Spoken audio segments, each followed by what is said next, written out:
Good morning, Tobago on Tobago Updates. Viewers, we are now being joined by Miss Natasha II, who is the technical advisor in the Division of Education Research and Technology. A special good morning and welcome to you. How are you doing this morning? I'm doing very well. Good morning, Kandace. Good morning to all of the viewers. If I could plug, I know everybody is praying for the war-torn countries like Israel and Palestine, but we just want to remember the children in our prayers. Certainly. Now, getting into our conversation this morning, I want to get things kicked off with what's going to be happening with the Tobago-centric curriculum, because this is something that's been promised. It was promised on the election campaign trail, and 2 years later, we're now seeing it some action with us concerned. Right. So the Tobago-centric curriculum is the brainchild baby of the Secretary of Education, Assemblyman Hackett. The movement began when she did mention it a few mandate Mondays back. The idea is to infuse education and the education sector with identity building elements within various elements of the curriculum, looking at our history, understanding our geography, looking at customer service for tourism boosting, how we apply agriculture, both in terms of the primary activities and agribusiness, where we can have entrepreneurs come out of, or farmers, etc. We did attempt some piloting through our Project Impact program. And for those who may not have heard about Project Impact, it was a remedial program that was birthed from the analysis that we got from SEA results during the post-COVID period. So we did, with our July-August program, try to infuse some elements of what we hope the Tobago-centric curriculum is going to look like. So we did have agriculture, we had technical vocational skills training, along with the remedial and the remedial math and remedial English training. Now we're at the stage of inviting the public to nominate persons or nominate themselves so that they can be part of the committee that will formalize the actual curriculum. We have the technocrats like the curriculum unit at the division that will actually craft the physical curriculum just to introduce some lessons from early childhood all the way up to secondary that will focus on Tobago-centric ideologies and Tobago-centric education. So, what would this Tobago-centric curriculum thing? How would it take the form? I know that you have an open call right now for committee members. So just give us a little understanding as to where the thinking is in terms of managing this. Right. So we had internal meetings where various stakeholders came together and discussed how we're going to roll it out, the physical structure of it, etc.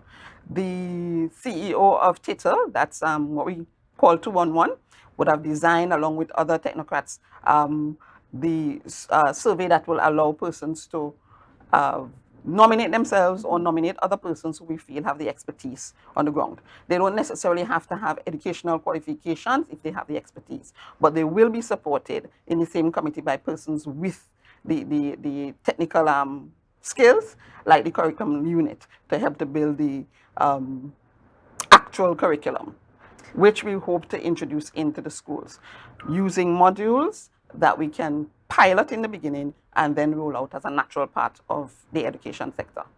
And how big would this committee be? Is it that anybody can apply that has the educational background? Is there a cutoff as to how much would be taken on board, and how would these people be vetted?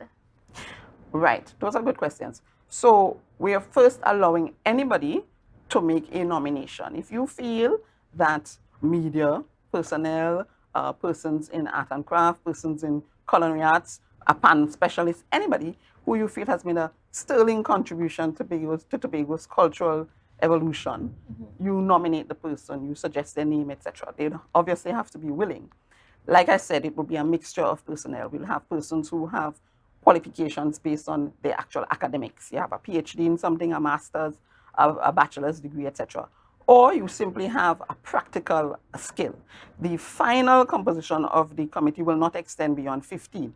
So internally, we will look very closely, that's the technocrats at the Division of Education, along with other persons from other divisions, will look closely at the nominees. And from that process, we'll select the best 15 to go forward.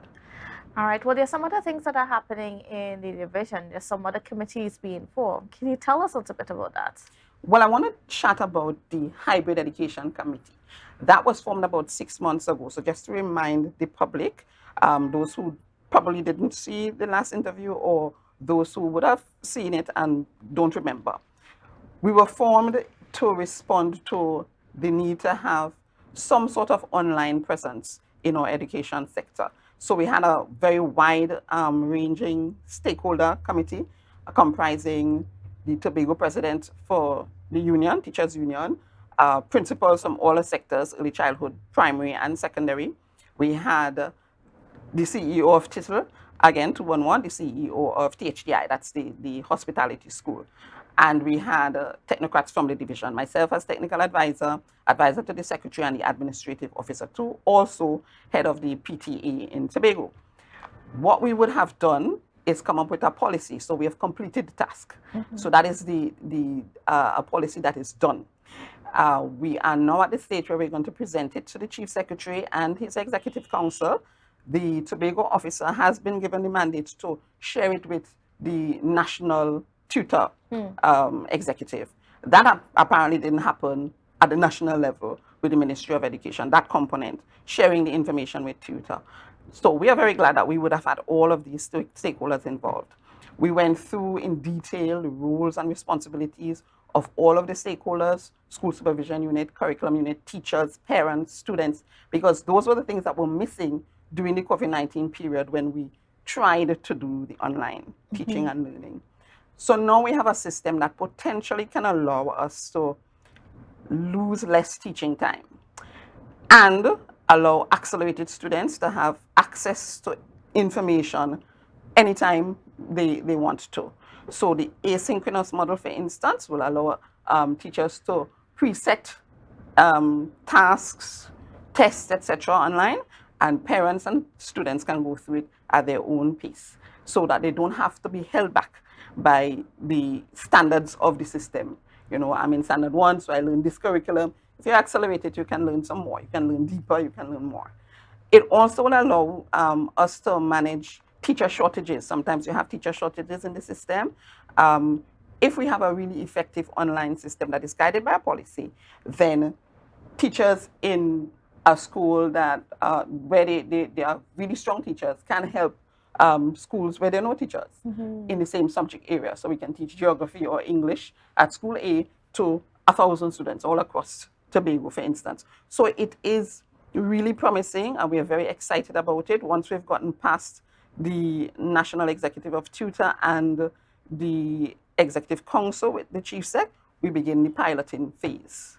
Now, with this, it's I mean, it seems as though it also makes a way for homeschooling capabilities. Is that one of the thinking behind it? Definitely, we already have a functioning homeschooling kind of system. It just needs more monitoring and more supervision. Some eyes being cast by the officials of the Division of Education. Early childhood, for instance, recently accomplished their upgraded standards. For many years, we had an outdated system of guidelines that sort of did not look at private sector early childhood or homeschooling students. And now we have the legal teeth to sort of monitor and guide persons in the private sector, persons doing the homeschooling, etc. So an online system really has tremendous potential to increase the quality of the services delivered to every student, whether you choose to educate that child at home, and there could be any number of reasons why you do that. If you have a child with a severe disability or different ability, if you have students with behavioral issues that require special attention or medication, we would be able to provide the same quality of education in a physical classroom at home using the same curriculum and the same system.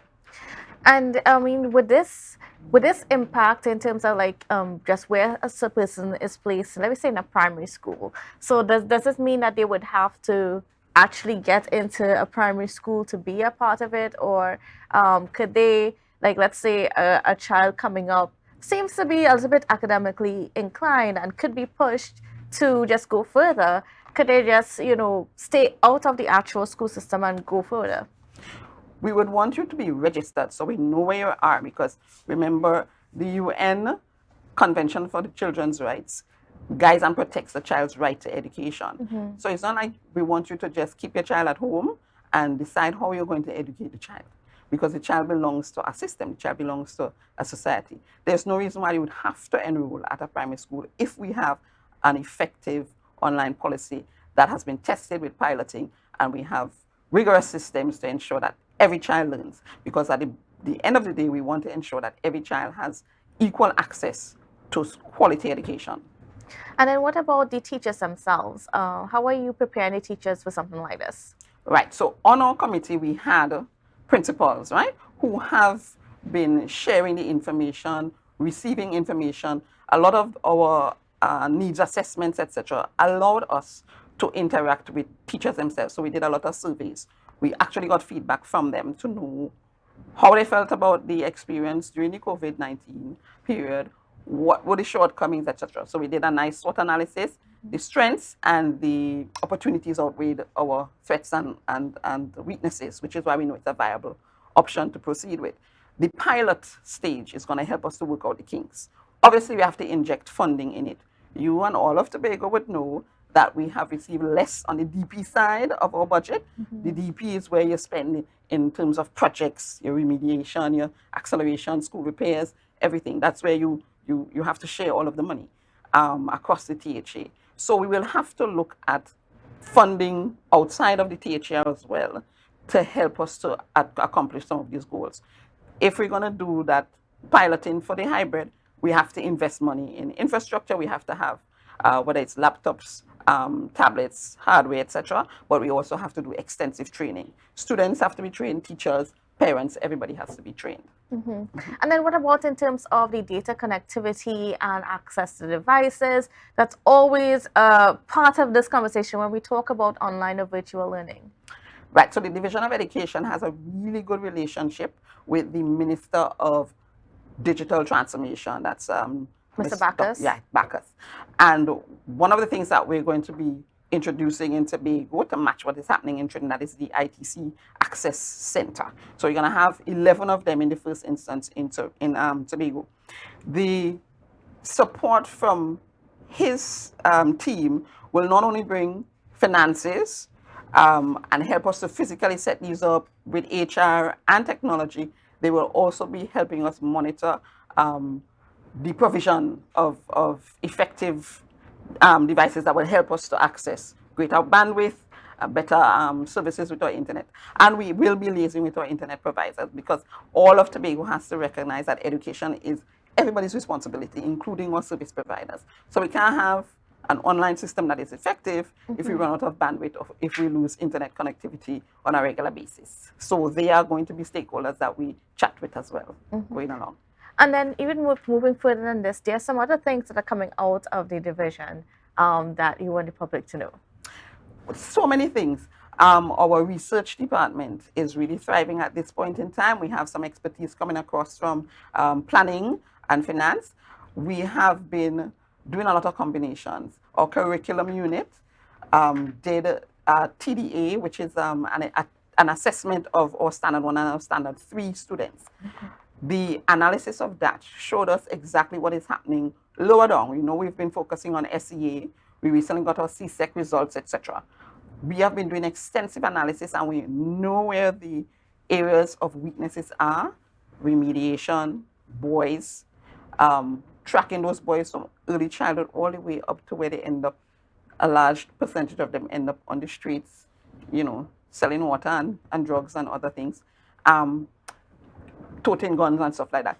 We want to transform all of that by intervening in a cost-effective and a relevant way, because the data is actually helping us to channel our interventions well. And then what about in terms of, ensuring that we have a better level of school, we are addressing the concerns about school violence and that sort of thing that's coming up, that's popping up a little bit more often than we would like? Post-COVID-19, we have not, as a whole globe, looked at student behavior and people behavior as a result of that isolation that we had during that COVID-19 period. It has been increasing the kinds of violence and the kinds of unacceptable behavior among students within our school system. So we actually have to intervene. Again, that intervention comes from the DP money. So we have to compete for that to make sure that everybody understands the importance of us having well-behaved citizens throughout this system. So we have to interject positive projects. We usually have them, Girls' Day, Boys' Day, various sporting activities where we help the coaches to sort of mentor the students, to teach them, the importance of behaving well so that you can learn more and you can contribute more in society. But we just have to intensify them, and we have to make sure that they are relevant and context specific. So for a Mason Hall High School, the behavioral interventions might be different from a Roxborough Sec or a Bishop's High School, etc. Yeah. So a lot of collaboration is taking place with the principals and different arms of the division, like the student support services and curriculum and school supervision. And then just before we go, is it that there is some research also going into just the effects of COVID-19 and the pattern of behaviors that we are seeing being exhibited now? Of course, we actually have feedback from principals that describe in specific schools, primary and secondary, that describe the unprecedented looseness of behavior among both boys and girls. And we've categorized them, what is sexual in nature, what has to do with simple indiscipline, lack of respect, just that they kind of broke out during COVID when they were just at home with their tablet alone and nobody was supervising them. So their teacher and their parent was the tablet. And the world has a whole lot of very strange things telling our students, and they broke out. So we have to help them to understand how to behave. We have to teach them. Now that we are back in the confined spaces of our traditional schools, face to face. All right. Well, we are out of time now for our conversation this morning, but I want to thank you so much, Ms. Sakin, for being on with us and for giving us, the news about what's been happening in terms of getting our education, I guess, revitalized and refocused. Thank you. All right. So thank you for viewing. But viewers, don't worry. We're not all done yet. We got a lot more coming up for you after the break, so don't go anywhere. The energy filled the skies.